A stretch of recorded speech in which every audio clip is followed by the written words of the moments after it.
চলো আমি আজকে ডাল দিয়ে কিভাবে শাক বানাই সেটা তোমাদেরকে আজকে আমি শেয়ার করব। তো আগে শাকটাকে লবণ দিয়ে ভাপিয়ে নেমিয়ে রেখেছি। তারপরে যে শুকনো লঙ্কা, কাঁচা লঙ্কা, পেঁয়াজ কুচি, রসুন থেতো করে রেখেছি।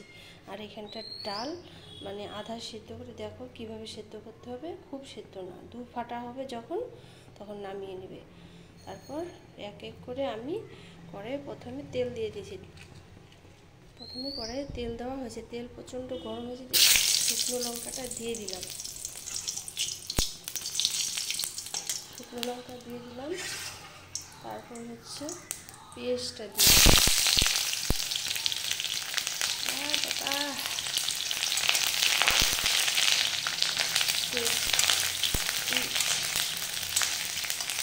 জল ছিল থালার মধ্যে, ছিটকে ছিটকে আমার গাটা পুরো ভর্তি হয়ে গেছে তেল। তারপরে যখন একটু লাল হবে পেঁয়াজটা, তখন আমি পেঁয়াজটা ভাজতে হবে, পেঁয়াজটা বাড়িয়ে দিলাম।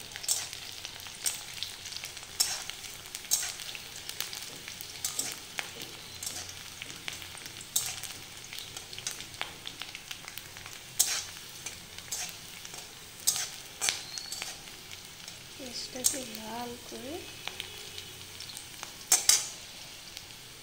যখন ভাজা অনেকটা হয়ে যাবে, পেঁয়াজটা লাল হয়ে যাবে, তখন আমি এই যে রসুন থেতোটা এর মধ্যে দিয়ে দিই।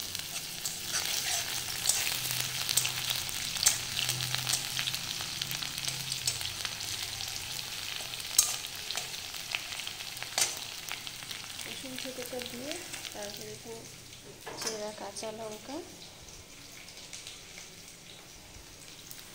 চেরা কাঁচা লঙ্কাটাও দিয়ে দিই।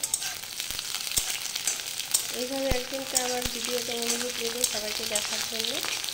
তো একদিনকে এইভাবে খেয়ে দেখে, আশা করি ভালো লাগে, খুবই ভালো লাগে। এটা আমার মার রেসিপি, আমি আমার মার কাছ থেকে এই রেসিপিটা শিখেছি।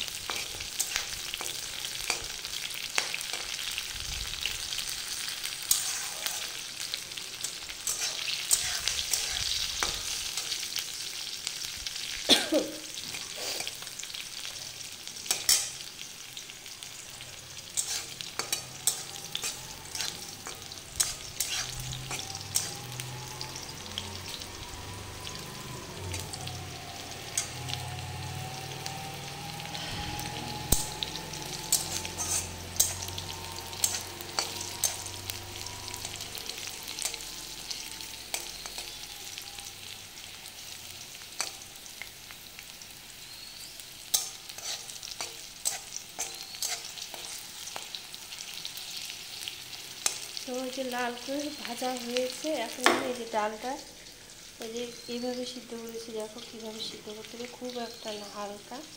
এখন আমি এর মধ্যে অ্যাড করব।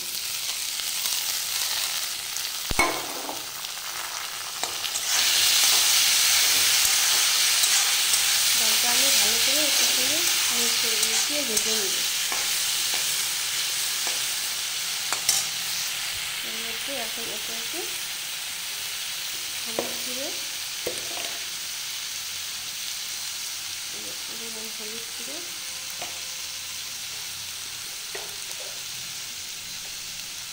হচ্ছে লবণ, হালকা একটা লবণ,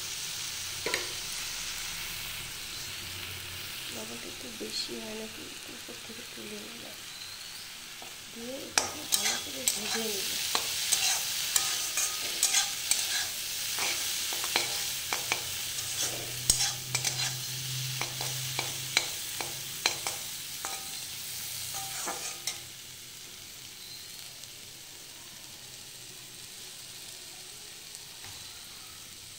ভালো করে ভেজে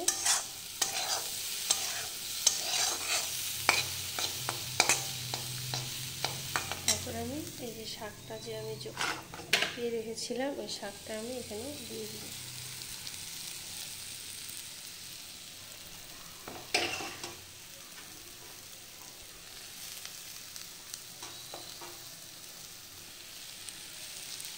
দিয়ে দিলাম, দিয়ে একসঙ্গে মিশিয়ে নেব। এই তো আমার রান্না কমপ্লিট। তো তোমরা ভিডিওটা দেখার অনুরোধ রইল, তোমরা ভিডিওটা দেখো, দেখে আমাকে কমেন্ট করে জানাবে যে কেমন হয়েছে। তো আমি এখন শাকটা তোমাদেরকে যে আমি পিছন ক্যামেরা করে একটু টেস্ট করে দেখাবো। আমি পিছন ক্যামেরাটা আমি কীভাবে মানে ইসে করতে হয় আমি সেটা পারিও না, তো ওর জন্য আর দেখাতে পারলাম না। তো তোমরা আইডিয়া করে বলো কেমন হয়েছে। তোমাদের তো আর খাওয়াতে পারবো না, খাওয়াতে পারলে ভালো হতো। তো আমি ভিডিওটা রাখি, তোমরা ততক্ষণে দেখতে থাকো। সবাই ভালো থাকো, সুস্থ থাকো, টাটা।